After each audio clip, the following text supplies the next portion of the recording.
दोस्तों आज के इस वीडियो में एक वोल्ट मीटर मैं लेकर आया हूँ। वोल्ट मीटर के बारे में आपको जानकारी देने का मैं इस वीडियो के ज़रिए प्रयास करूँगा। ये एक वोल्ट मीटर है। यहाँ पे जब आप देखोगे तो यहाँ पे आपको 100, 200, 300 लिखा हुआ दिखेगा। यदि 2, 4, 5 लिखा हुआ दिखे तो इसका मतलब है कि वो एम्पियर मीटर है। और सबसे ऊपर आप लेफ्ट साइड ऊपर में देखो, यहाँ पे वी लिखा हुआ है, वी फॉर वोल्ट।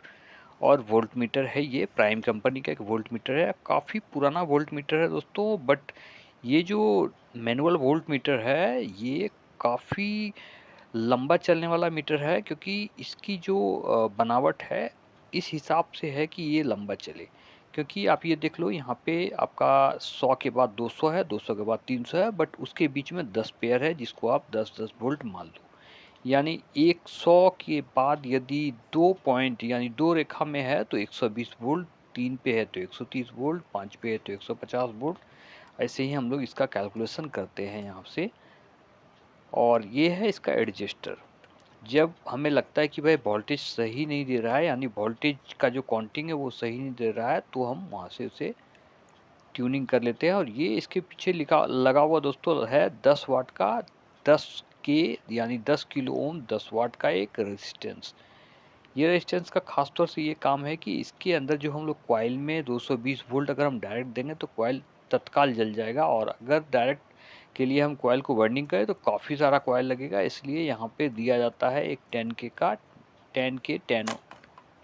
10 वाट का एक रेजिस्टेंस लगाया जाता है। और हम लोग इसको रख के, मतलब इसको पहले लगाते हैं, उसके बाद फिर कॉइल में करंट देते हैं। यानी 10 किलो ओम से जब वोल्टेज हमारा क्रॉस करता है तो फिर वो 2-4 वोल्ट पे ही कैलकुलेशन होती है। वास्तव में 2-4 वोल्ट पे ही कैलकुलेशन होता है और हमें सामने से रीडिंग मिलती है कि भाई इतना वोल्टेज है। तो सबसे पहले इसको खोल लेते हैं और ये देखो इसके भीतर क्या है।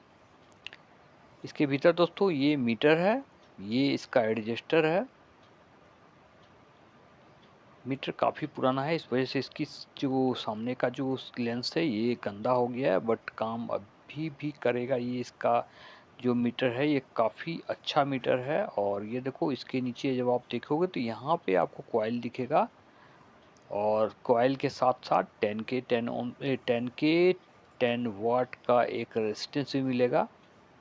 और देखो जब मैं इसे ऊपर कर रहा हूँ तो ये वापस लौट रहा है। थोड़ा जाम हो गया, काफ़ी दिन से पड़ा, बट ये अभी भी ठीक हो सकता है दोस्तों। अगर इसमें हम लोग थोड़ा सा काम करें तो ये अभी भी चालू हो सकता है। आजकल के दौर में डिजिटल वोल्ट मीटर आ गया है जब से, तब से ये वोल्ट मीटर का प्रचलन काफ़ी कम हो गया है। बट डिजिटल वोल्ट मीटर में क्या प्रॉब्लम है कि वो जब ख़राब होगा तो फिर उसे ठीक करना बहुत मुश्किल है। और अगर आप चेंज कराने जाओगे तो काफ़ी महंगा पड़ेगा। यानी ये मीटर अगर 100 रुपये मिल रहा है तो वो मीटर 500-800 में मिलेगा, जो कि काम लगभग सेम ही करेगा, लेकिन उसका जो रेट है वो बहुत ज़्यादा है।